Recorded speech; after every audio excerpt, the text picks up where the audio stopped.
I have turned off my air conditioner, which shows how dedicated I am to making these videos. In my part of Canada, we've been going through a heat wave, and it was 45.8 degrees Celsius just a few days ago. That's 114.8 or so Fahrenheit. So it's really hot in this part of Canada, and I'm determined to get through this video with the air conditioner off. Today I want to talk about grammar.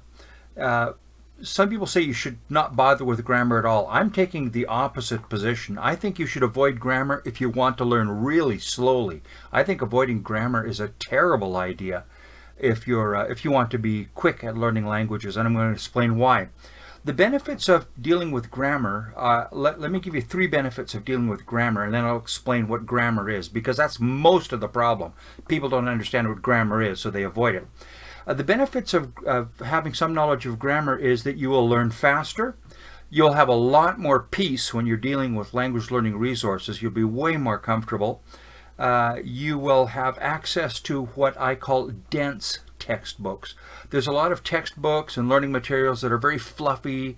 Some people have described them as phrase books with big color pictures and crossword puzzles and little goofy games and stuff like that. But to deal with a book with really a lot of information in a small amount of space, you're going to have to deal with a little bit of grammar. And here's the 4th of my 3 points. I just noticed I have 4 points to my 3-point introduction.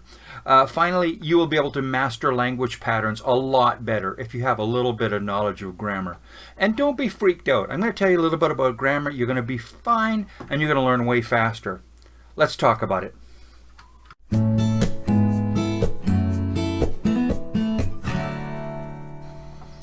One of the most common problems people have with language learning and talking about grammar is they don't know what grammar is. And so you can find videos online. Don't learn grammar. You don't need grammar to learn languages. Just follow my example. The truth is, you don't need grammar. You don't need to study grammar to become multilingual.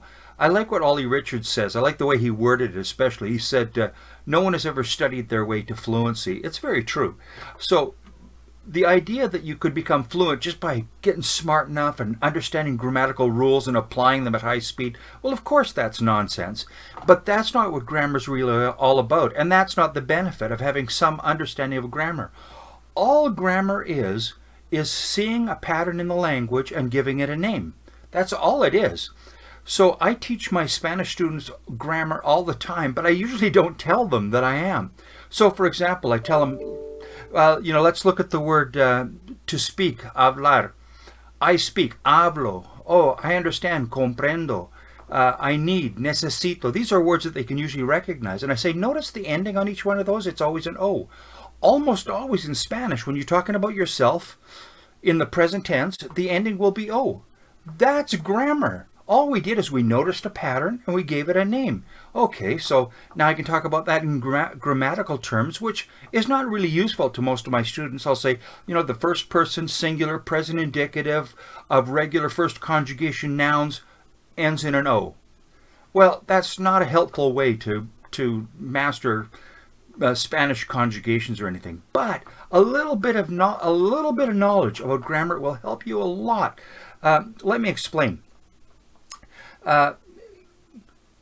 All you really need to know about grammar is a very small amount of information. And what it lets you do is attack the patterns in the language and make some kind of sense out of them in a reasonable amount of time. I don't think you need to know an awful lot of things. So I would say that it's good to know 7 parts of speech. There are 7 items. You need to know what they are. You should know what a noun is. You should know what a verb is, a pronoun, a preposition, an adverb, an adjective, and an article. You should know what they are. So sometimes I've explained to my students, okay, this is how irregular verbs work in Spanish. And I can teach people how to use irregular verbs in Spanish easily in one lesson. But what happens is I start talking about irregular verbs and somebody will say, excuse me, profe, what's a verb? I think, oh no, okay, let's back way up. Let's back way up.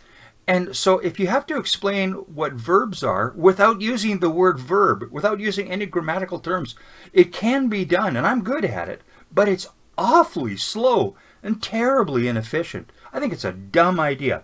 So learn those 7 parts of speech. That's all you need. And I think you need to know 4 grammatical concepts to attack at least the languages that I've attacked. And there's others, depending on the language that you're learning. But you have to know at least what conjugation means. All conjugation means is when you get some form of a verb, how do you figure out who you're talking to or about? So in Spanish, you can tell by the endings on the verbs. It's really easy and actually quite predictable. In English, God help you, you can't tell anything except if there's a pronoun before it. But do verbs have conjugation in the language that you're learning? In some languages they do, and in some languages they don't. Declensions. Some languages have endings on all kinds of other words, not just verbs, but on the nouns and the adjectives. For example, Russian and German. You've got different cases: nominative, genitive, dative, accusative. Some languages have instrumentative, locative, vocative declensions. You need to know what declensions are, especially if you're learning a language that has them. But when you're attacking a new language, you want to know, does your target language even have these things? Do you need to know what conjugations are? If you do, if you say, okay, this language has conjugations and I can learn them real quick. If you attack Portuguese and you know that there's a certain number of forms of every verb and they're quite predictable, and the book that you're using or the class that you're taking explains conjugations, you're way faster at mastering this pattern than if you just have to sit there and guess and try and imagine and try to absorb it and wait until the pattern somehow sinks into your brain without any sense of order or reason to it. What a torturous way to learn a language. Anyhow, conjugation, declensions, syntax. All syntax means is really how sentences are put together. It sounds really cool. If you toss up the word syntax in a game of Trivial Pursuit or something, you'll really impress people. I like the way Gabriel Weiner says. He wrote a book called Forever Fluent, or Fluent Forever. Anyhow, very good book, really worth reading. He says you only really learn 3 things when you learn a language. You learn words, forms of words, and the order of words. Syntax is the order of words, how are sentences put together. So for example, you know that the word order is really different than English, so the syntax of German is just a different deal. But when you know what that is, if you say, okay, I've got to deal with German syntax, okay, I know what I'm talking about. I mean, how I put sentences together. And you don't need the word syntax, but grammar you need. You need to know that I'm talking about word order.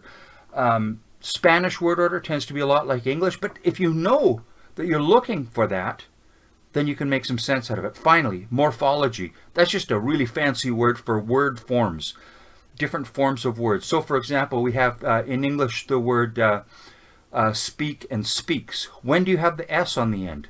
That's grammar. So you notice a pattern in English that you get an S in certain places on verbs and you don't get it in other places. What is the pattern? That's just grammar. And that's not a hard thing to learn.